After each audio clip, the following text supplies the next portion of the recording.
नमस्कार मित्रों, astro talkies में आप सभी का स्वागत है। आज हम बात करेंगे उपचय भाव की कि यह जो उपचय भाव होते हैं वह हमारे जीवन में किस प्रकार से बदलाव लाते हैं, किस प्रकार से हमारे सामाजिक स्तर को बढ़ाते हैं, किस प्रकार से हमारी पारिवारिक दशा को भी बढ़ाते हैं और कैसे अपनी मेहनत से यह बहुत ही सुंदर फल देने वाले बनते हैं।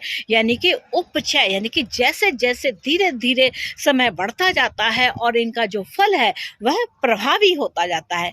तो जो सबसे पहले हम जानेंगे कि उपचय है क्या।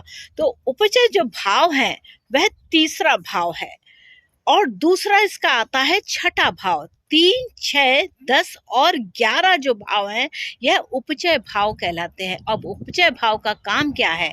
उपचय यानी कि स्लोली धीरे धीरे काम करते हुए मेहनत करके।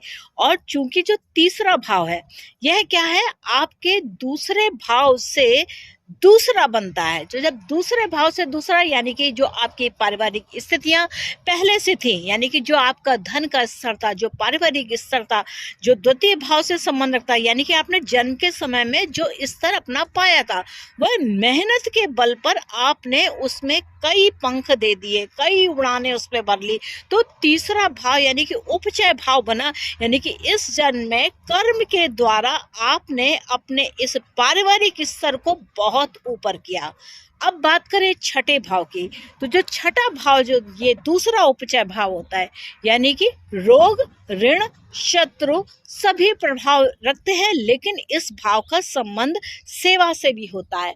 अब यहाँ पर कोई ग्रह स्थित है तो समझिएगा यह क्या है, पंचम भाव से दूसरा बनता है, यानी कि पूर्व जन्म के कर्म से आपने इस भाव की में ग्रह प्राप्त किए अथवा नहीं प्राप्त करे।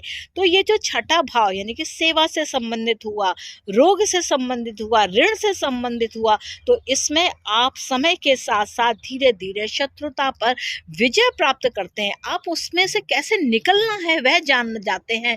तो यह जो छठा भाव बन जाता है यह भी एक उपचय भाव, यानी कि धीरे धीरे समय के साथ कैसे मुझको जीतना है, कैसे मुझको करना है, किस प्रकार से सेवा देनी है, यह सब करते हुए आप जान पाते हैं।